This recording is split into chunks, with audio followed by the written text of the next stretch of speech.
The year is 1347. A shadow falls across Europe, a creeping terror that will come to be known as the Black Death. Few who witnessed its horrors could have imagined the scale of the devastation it would unleash.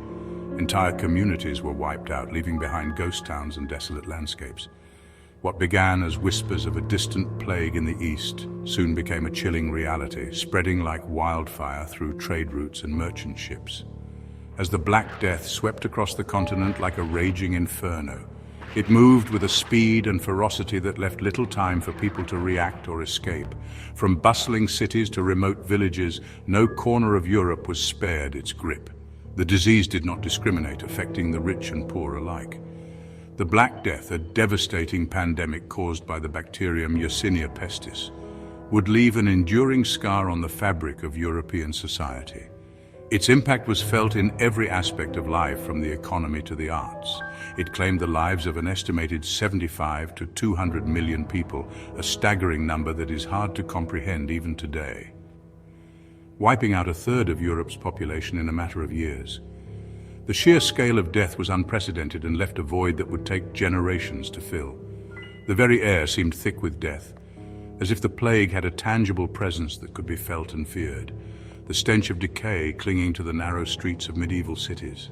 The smell of death was inescapable, a constant reminder of the plague's reach.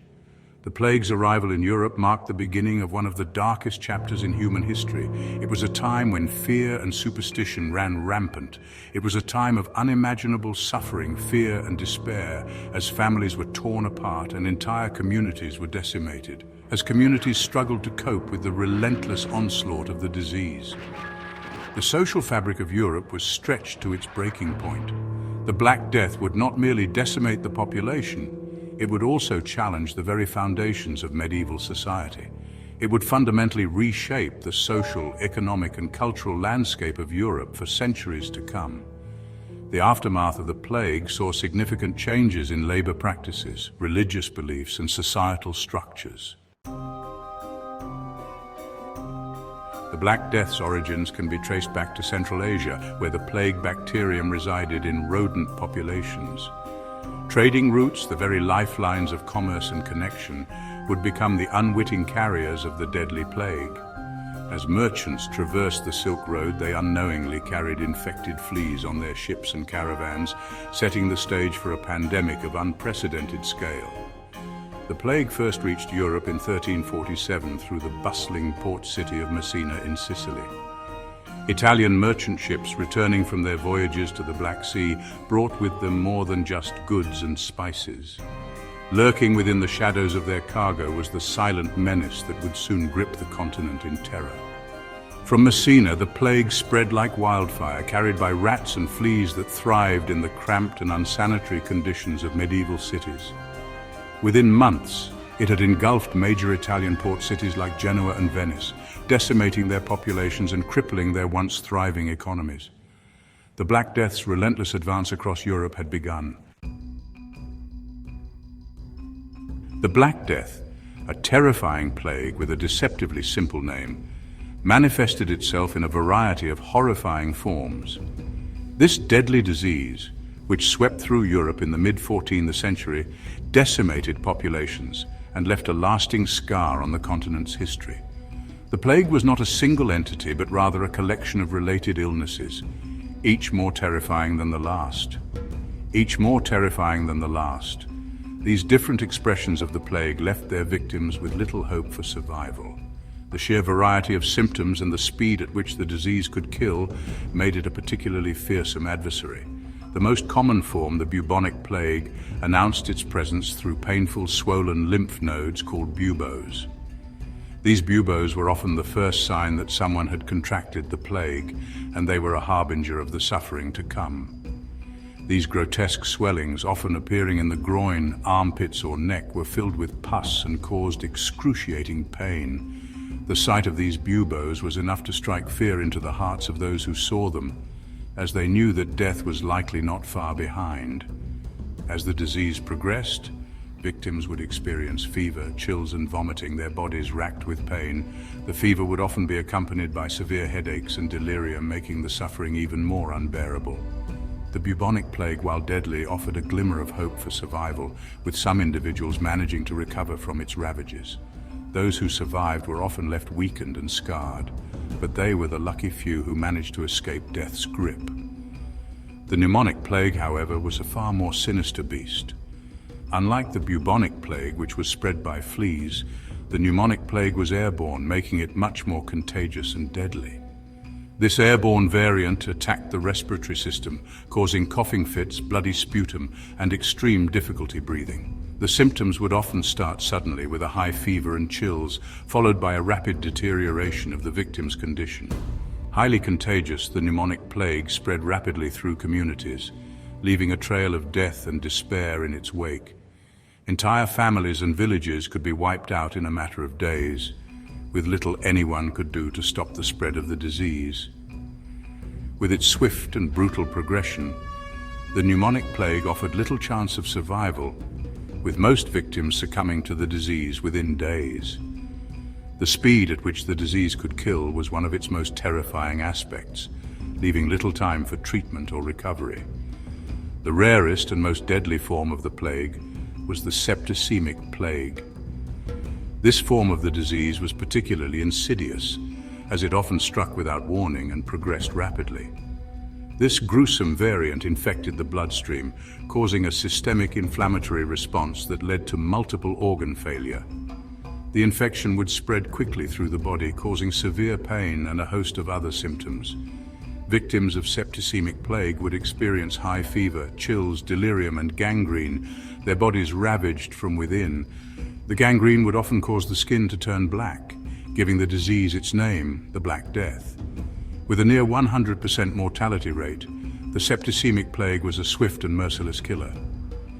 The speed and severity of the disease left little hope for those who contracted it, making it one of the most feared forms of the plague. Confronted with the horrors of the Black Death, the people of medieval Europe were thrust into a state of unprecedented crisis. The plague swept through towns and villages with terrifying speed, leaving death and despair in its wake. The people of medieval Europe turned to a mixture of faith and fear in their attempts to comprehend and combat the invisible enemy. With no scientific understanding of the disease, they were left to interpret the calamity through the lens of their religious beliefs and superstitions. With little understanding of the disease's true nature, many believed it to be a divine punishment for their sins. Religious processions, public flagellation, and acts of self-mortification became commonplace as individuals sought to appease God's wrath. These acts were seen as a way to demonstrate piety and seek forgiveness, hoping that divine intervention would halt the spread of the plague. Acts of self-mortification, such as whipping oneself or wearing hair shirts, were believed to purify the soul and show repentance.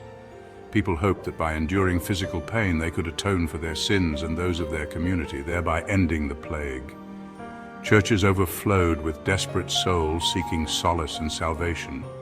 The clergy played a crucial role in providing spiritual guidance and comfort, even as they themselves were not immune to the disease. Many priests and monks succumbed to the plague, further deepening the sense of despair. People prayed fervently for deliverance, offering up their suffering as penance for their perceived transgressions. The air was thick with the scent of incense and the sound of prayers as communities came together in their shared anguish and hope for divine mercy. The sick were often abandoned by their loved ones, left to die alone in their homes or in makeshift infirmaries. The fear of contagion was so great that even family bonds were strained, and the sick were shunned to prevent the spread of the disease. Left to die alone in their homes or in makeshift infirmaries, the afflicted faced their final moments in isolation. The lack of medical knowledge and effective treatments meant that many were left to suffer without hope of recovery. Fear of contagion trumped compassion as people desperately tried to distance themselves from the disease and its victims. Social bonds were tested as communities grappled with the overwhelming fear of infection, leading to widespread isolation and mistrust.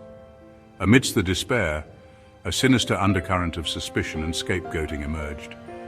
In their desperation to find a cause for the calamity, people began to turn on each other, seeking someone to blame for their suffering. Marginalized groups such as Jews, foreigners, and the poor were often blamed for the plague's arrival. These communities, already vulnerable, found themselves the targets of baseless accusations and violent reprisals. Accusations of well poisoning and other malicious acts were leveled against them, leading to persecution, violence, and even massacres. The fear and uncertainty of the times fueled these acts of cruelty as people sought to make sense of the incomprehensible. Accusations of well poisoning and other malicious acts were leveled against them, leading to persecution, violence, and even massacres. The fear and uncertainty of the times fueled these acts of cruelty as people sought to make sense of the incomprehensible, leading to persecution, violence, and even massacres. The Black Death exposed the darkest impulses of human nature as fear and uncertainty fueled prejudice and brutality. The Black Death exposed the darkest impulses of human nature as fear and uncertainty fueled prejudice and brutality. The social fabric of medieval Europe was irrevocably altered, leaving a legacy of trauma and transformation. As fear and uncertainty fueled prejudice and brutality, the social fabric of medieval Europe was irrevocably altered, leaving a legacy of trauma and transformation. The Black Death not only decimated the population, but also reshaped the course of history, influencing the development of modern society in profound ways.